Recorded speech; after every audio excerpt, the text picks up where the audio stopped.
Let me get your attention just a second. Once again, I'm Chris Ray with OSBI. I'll be requesting your assistance on this. Y'all are going to be the actors. You're going to be school students. You're going to be teachers. At the time, it really doesn't matter. We're going to have, I think there are 30 people here. So what we're going to do is we're going to have some of you sitting in the hall, laying down prone or on your stomach like you've been shot. You don't have to say anything. You don't have to do anything. Just lay there. Okay? We're going to have some of you going out the southwest door and some of you going out the northwest door. When you do go out, this isn't just a chaotic cluster. This is what I mean right now, it's a very quick teaching venue. Because this is what I want you to do. This is what we want to see as police officers, okay? This distinguishes you from good and bad to us, is if you have your hands up, okay? So your hands will be up if you're running out, your fingers spread, okay? Because that's what cops are looking for, is what are in your hands. Hands will kill you. So this is a teaching thing, and this is a for real deal. If it happens, if something like this happens, I'm saying get out as quick as possible, but hold your hands up if you see cops or anything. You know, I'm not saying you have to run like this, but what I mean is yes, you know, once you see the police, hands up, spread your fingers, okay? That kind of thing. Escape. Right. And the officers have to. It's called overwhelming their sensations or overwhelming them. They're trying to take in a lot of information. It's information overload, okay? So when they're coming through, what we're hoping from what they're training is they are looking at, you know, at the person and seeing that that's why the hands are important, that we see the hands. Because if you're running through and you've got your hands down, don't be surprised if a cop doesn't stop you or something, okay? So hold your hands up and go out the building at your speed. I'll say that. Everybody's dying today. Everybody's dying today.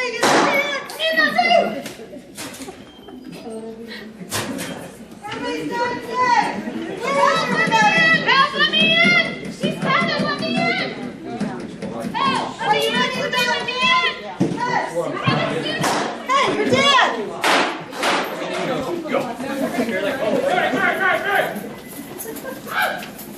Hands up, scream and yell.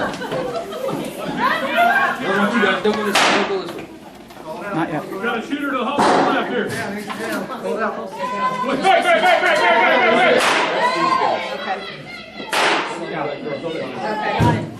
Okay, down. Go. Now go.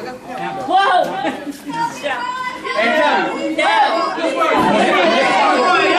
Just walk. Get out of the building. Get out of the building. Get out of the building. Hey, Lauren, I didn't need that chunk of hair.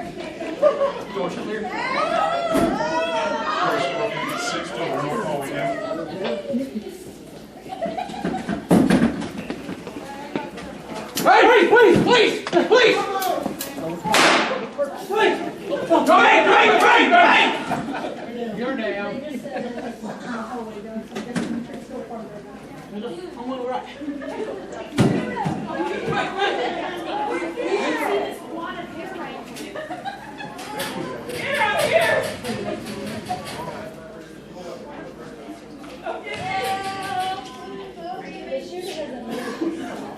I'm hurt.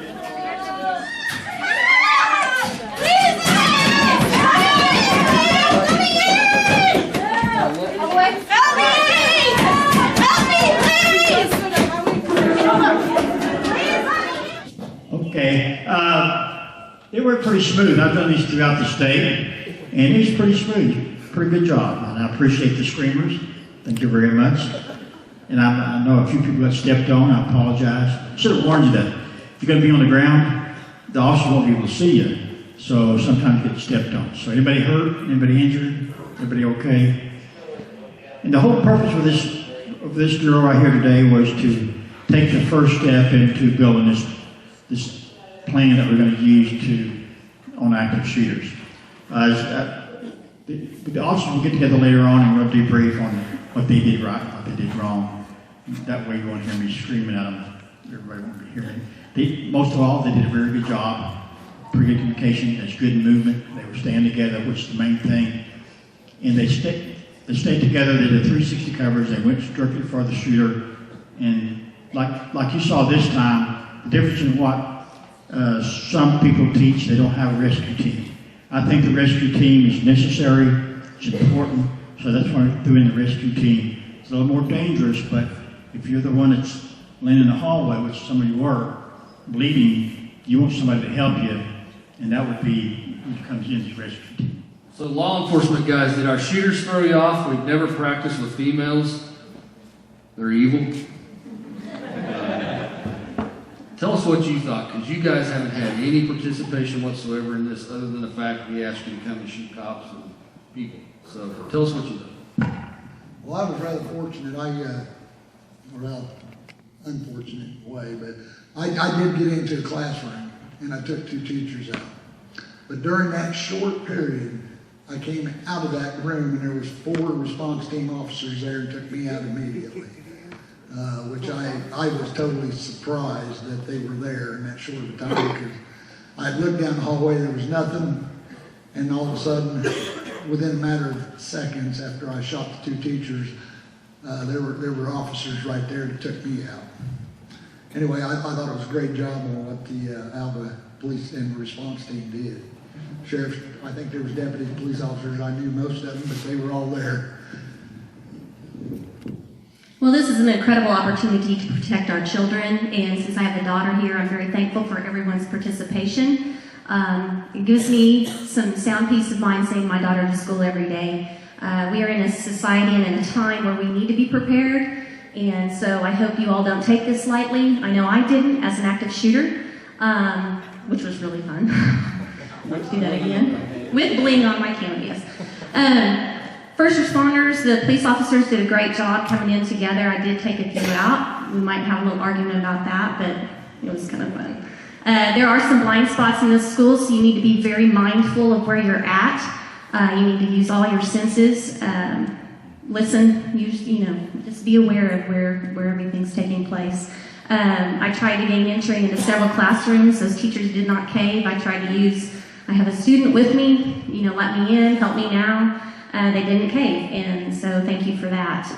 I know my daughter will be safe. So very well done for the first time around, and you guys can only improve from here. Most of y'all don't know me. I don't think any of y'all know me. And I don't know any of you, so the element of surprise was there with that. This exercise that we did today was very beneficial, and I think we should do more. And what I learned, and I think that probably all of y'all learned, is how fast it all happened. It just so fast. I mean, we cleared so many areas in such a short time, within minutes. So many people could have been actually killed today. And thank God that, no one has at this school yet. And we pray that it never happens.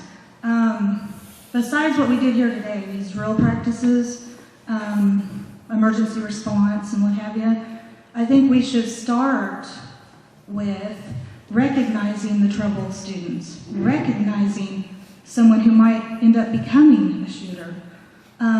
Maybe I don't know what y'all have here at Alva High School, but something I've often thought of is a student committee, like get a committee together of students who are compassionate and train them on how to recognize troubled young adults. And the teachers as well. I mean, you deal with them every day. And we got to start there. Yeah, we could stop this possibly before it ever happened. So, yeah, I think this was beneficial for all of us today, and I appreciate being involved with it. I think the only other major thing is never underestimate who your shooter's going to be. Could be me.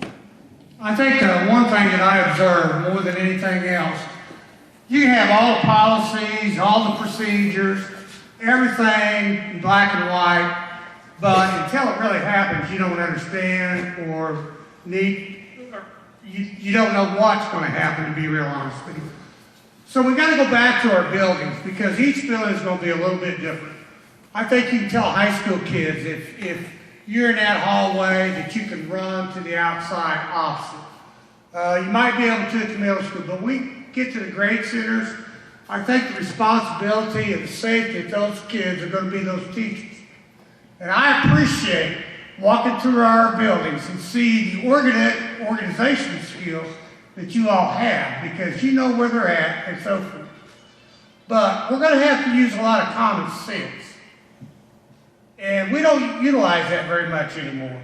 So during your safety meetings, during your principals meetings and things of that nature, if you have things that you recognize that we could do better, then we need to start doing those things. For the one classroom, we got to fix the doorknob because it kicked it in. We've got a blind spot here in the biology hallway, so we may have to put a mirror up so that they can see. But the main thing is to use common sense.